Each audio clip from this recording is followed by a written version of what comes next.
How to make Google Chrome default browser in Windows 11.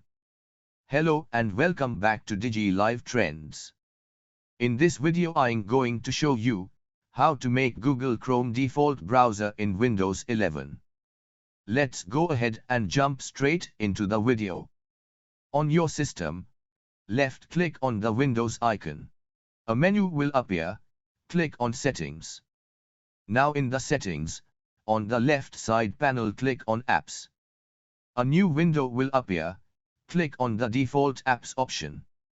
Now, in the Default Apps all your apps will appear. For setting Chrome as the default browser, type Chrome in the search box. Then, click on it. Now, from the top right panel, click on the Set Default option. Finally, Google Chrome set as your default browser in Windows 11. And that's it.